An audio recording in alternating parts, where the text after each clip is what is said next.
നമസ്കാരം. ഇന്ന് പലരുടെയും ചർച്ചാ വിഷയം പിണറായി വിജയനെക്കുറിച്ചാണ്. തെരഞ്ഞെടുപ്പ് കഴിഞ്ഞതിനു ശേഷം അദ്ദേഹത്തിനെ പുറത്തെങ്ങും ആരും കണ്ടിട്ടില്ല.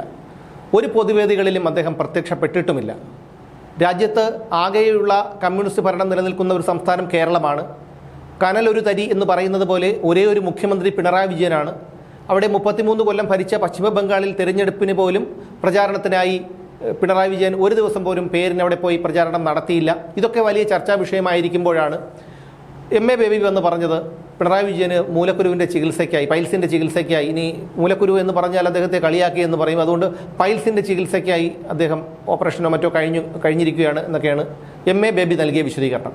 അതിനുശേഷം MB ഗോവിന്ദൻ പറഞ്ഞത് തിമിര ശസ്ത്രക്രിയയ്ക്കായി ചെന്നൈയിലേക്ക് പോയി എന്നുള്ളതാണ്. എന്തായാലും പിണറായി വിജയൻ സമൂഹ മാധ്യമങ്ങളുടെ ഇടയിലും ഒന്നും ഇപ്പോൾ അദ്ദേഹത്തിനെ കാണാനില്ല. അദ്ദേഹം എവിടെയാണ് എന്നുള്ളതാണ് ഇപ്പോൾ ആൾക്കാർ തെളിഞ്ഞും ഒളിഞ്ഞും ചർച്ച ചെയ്തുകൊണ്ടിരിക്കുന്ന ഒരു കാര്യം. പിണറായി വിജയൻ ആയതുകൊണ്ട് തന്നെ പല അഭിപ്രായങ്ങളും തുറന്ന് പ്രകടിപ്പിക്കുന്നതിൽ ആൾക്കാർക്ക് ഭയമുണ്ട്. ഇപ്പോൾ പിണറായി വിജയൻ്റെ മകൻ ഈ കഴിഞ്ഞ ഒരാഴ്ച മുമ്പാണ് ഗുരുവായൂരിൽ ക്ഷേത്ര ദർശനം നടത്തിയത് കുടുംബസമേതം. അന്ന് നടന്ന പുകിലുകളൊക്കെ നമ്മൾ കണ്ടതാണ്.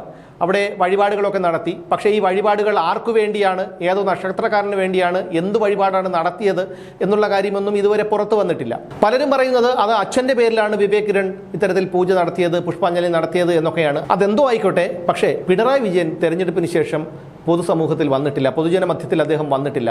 അപ്പോൾ പലരും ചർച്ച ചെയ്യുന്നത് അദ്ദേഹത്തിൻ്റെ ആരോഗ്യസ്ഥിതിയെക്കുറിച്ചാണ്. തെരഞ്ഞെടുപ്പ് വരെ യാതൊരു പ്രശ്നങ്ങളും ഇല്ലാതിരുന്നൊരു മനുഷ്യൻ മുമ്പ് 2018 അദ്ദേഹം ചികിത്സയ്ക്കായി മയോ ക്ലിനിക്കിലേക്ക് പോയത്. അവിടെ നിന്ന് മടങ്ങി വന്ന് അദ്ദേഹം പറഞ്ഞത് ഇനി തുടർ ചികിത്സയ്ക്കായി പലപ്പോഴും അമേരിക്കയിലേക്ക് പോകേണ്ടി വരും എന്നൊക്കെയാണ്. പക്ഷേ അതിനുശേഷം കോവിഡ് ബാധിച്ചു, ലോകത്തെ എല്ലാ രാജ്യങ്ങളും ലോക്ക്ഡൗണിലായി. പിന്നീട് പിണറായി വിജയൻ്റെ തുടർ ചികിത്സയെക്കുറിച്ചൊന്നും കേട്ടിട്ടില്ല. അദ്ദേഹം കേരളത്തിനകത്തോ പുറത്തോ ഉള്ള ഒരു ആശുപത്രിയിലും ചികിത്സ തേടിയതായി നമുക്ക് അറിയുകയുമില്ല. ആ പിണറായി വിജയനാണ് ഇപ്പോൾ ചികിത്സയിലാണ്, തിമിര ശസ്ത്രക്രിയയിലാണ്, പൈൽസിൻ്റെ ശസ്ത്രക്രിയയിലാണ് എന്നൊക്കെ പറയുന്നത്. പലരും പറയുന്നൊരു കാര്യം, പിണറായി വിജയന് ഭരണം പോകുമെന്നും താൻ ഇനി ഒരിക്കലും മുഖ്യമന്ത്രി ആകില്ല എന്നുമുള്ള ആ യാഥാർത്ഥ്യത്തെ ഉൾക്കൊള്ളാൻ കഴിയാതെ മാനസികമായി വല്ലാതെ തളർന്ന അവസ്ഥയിലാണ് അദ്ദേഹം എന്നാണ്. അതിൻ്റെ ഒരു സത്യാവസ്ഥ എന്തായാലും അറിയില്ല, നമുക്ക് ഊഹിക്കാവുന്നതേ ഉള്ളൂ. അധികാരം ഏറ്റവും കൂടുതൽ രുചിച്ച ഒരു നേതാവാണ് പിണറായി വിജയൻ, അതും കുടുംബസമേതം.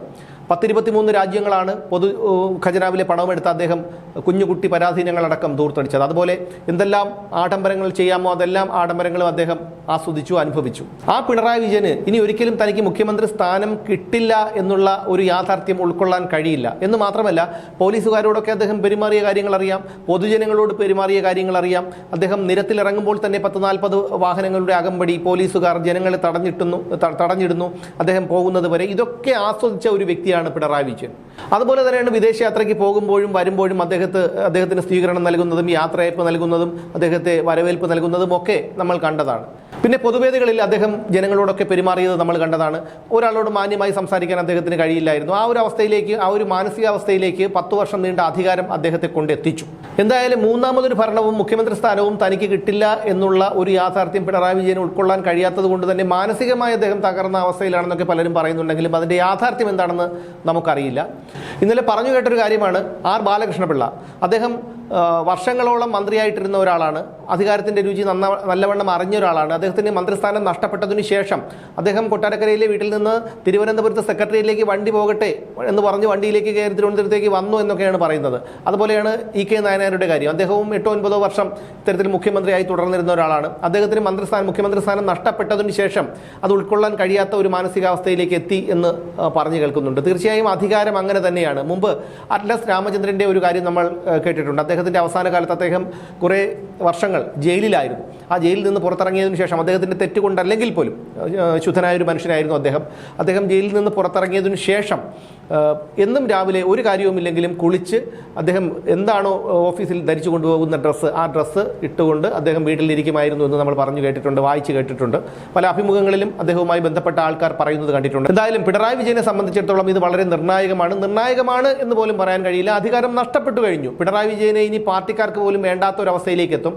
പാർട്ടി ഇത്രയേറെ തകർത്തത്, പാർട്ടിയിൽ നിന്ന് മുതിർന്ന നേതാക്കൾ കൊഴിഞ്ഞു പോകാൻ കാരണം പാർട്ടിയിലെ ഈ സാധാരണക്കാരായ അണികളെ പോലും അന്തം കമ്മികൾ എന്ന് മുദ്ര കുത്തപ്പെടുന്നത് പിണറായി വിജയൻ കാരണമാണ് എന്നുള്ള ധാരണ ഈ പറയുന്ന അണികൾക്ക് വരെ ഉണ്ടാകും. അങ്ങനെ വരുമ്പോൾ പിണറായി വിജയന് പാർട്ടി എന്തായാലും അയിത്തം കൽപ്പിക്കും എന്നുള്ള കാര്യം ഉറപ്പാണ്. കാരണം അവർക്ക് അവരുടെ പാർട്ടിയാണ്, അവരുടെ നിലനിൽപ്പാണ് പ്രശ്നം. അങ്ങനെ വരുമ്പോൾ പിണറായി വിജയനെ പോലെ ഒരാളെ ഇത്രയും വർഷം താങ്ങി നടന്നതിൻ്റെ ഫലം ഈ പാർട്ടിയും അണികളും അനുഭവിക്കുമ്പോൾ അവരെ സംബന്ധിച്ചിടത്തോളം പിണറായി വിജയൻ ഒരു ബാധ്യതയാണ്. പിണറായി വിജയൻ ചോദ്യം ചെയ്യപ്പെടുക തന്നെ ചെയ്യും. കാരണം ചെയ്തു കൂട്ടിയ പാപങ്ങളുടെ ഫലം അനുഭവിക്കാതെ ഒരാൾക്കും ഇവിടെ നിന്ന് മടങ്ങിപ്പോകാൻ ആകില്ല എന്ന ഒരു പ്രപഞ്ച സത്യം കൂടി ഇവിടെ നമ്മൾ ഓർക്കേണ്ടതുണ്ട്.